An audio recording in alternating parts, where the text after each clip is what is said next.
Hey, what's up, everyone? It's me, Dre. Now, I just wanted to make a video about the recent shooting in San Bernardino, California. The shooters were Syed Farook and his wife, Tashfeen Malik. Initially, there wasn't a lot of information about the shooters. What is known is that several people were shot, 14 people lost their lives. So that's a very tragic event because mass shootings, they are happening here quite often.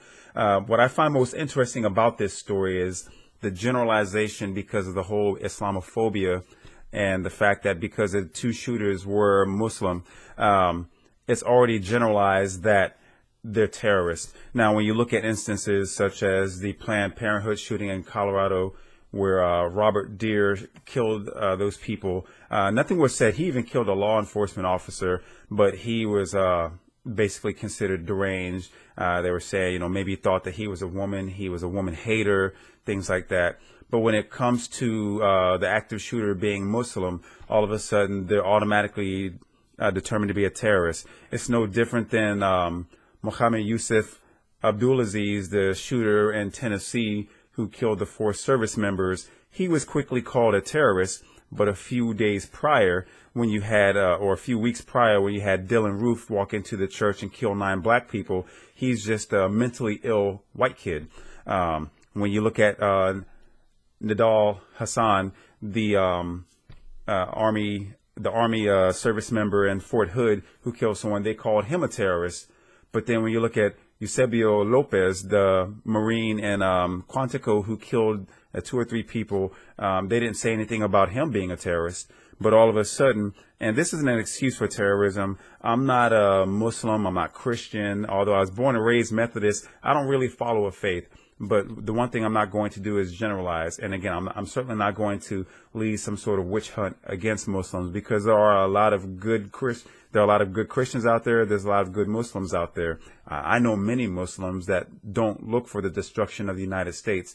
But all of a sudden, this country with Donald Trump leading the way along with Ben Carson, it's easy to see that, when you look at ISIS, that terrorist group, causing pain and destruction across the world. In France, you had the attacks there. You haven't really had any ISIS attacks here in the United States. But all of a sudden, when it comes to Muslims, people are quick to attack Muslims, just like people are quick to attack Mexicans after Donald Trump made that comment. And even before that, when he made the comment back in June about Mexicans crossing over, being criminals, rapists, and drug dealers. Those kind of generalizations I don't subscribe to simply because people are people. And it's not for me to determine who they are. As a black man, someone could easily look at me and call me a thug when I don't even have so much as a criminal history. I barely have a parking ticket to my name that I haven't already taken care of. But it's easy when you look at certain ethnic groups. People will quickly generalize without looking at what their own ethnic group does. And for me, when it comes to terrorism, Robert Deere, Dylan Roof, Jerry Loeffner, James Holmes, Adam Lanza, Eric Klebold, Eric Harris, Dylan Klebold, they're terrorists. To me, they're terrorists going into public places, killing multiple people. You have the Virginia Tech shooter, the Korean guy, Cho. He's a terrorist. If Muslims are considered terrorists for killing 4 people, 14 people, then why isn't that white people aren't considered terrorists? John Malvo, the DC shooter, he was a terrorist. Aaron Alexander, I think that was his name, the Navy shipyard shooter, he's considered a terrorist. Basically, when you're spreading fear amongst a group of people with that kind of attack with the intent to harm someone, I think you're considered a terrorist. So and I'm not just basing that on ethnicity. Aaron Alexis, that's the shooter for the Navy shipyard. But for me, I just think that it's unfortunate that we're so racist in this country that we're quick to castigate and generalize non-whites. Because we already know that blacks are considered thugs. That's what we're generalized as or characterized as. And whenever the discussion about crime comes up, no one ever thinks about white on white crime as though it doesn't exist, because the topic of discussion is always black on black crime. But when you look at Middle Easterns, whether they're Pakistani, Indian, Saudi Arabian, Israeli. People want to classify them and paint them with the same stroke as a terrorist, and that's not the case.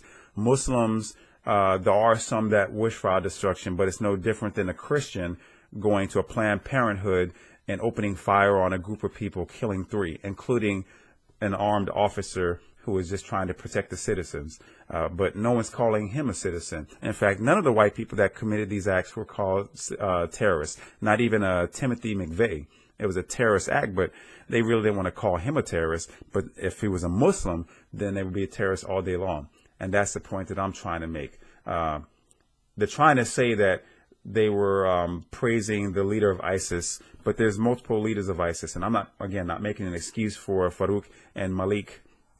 But at the same time, there's so much to this story, and I'm not going to be quick to judge those. What they did was wrong, and the fact that they tried to go toe-to-toe with the cops, they deserve to end their life if they wanted to shoot out with the cops. It's no different than someone white or black or Asian or Hispanic that tries to take up an armed response against law enforcement. You know, if you want to meet force with force, then you can expect for your life to end.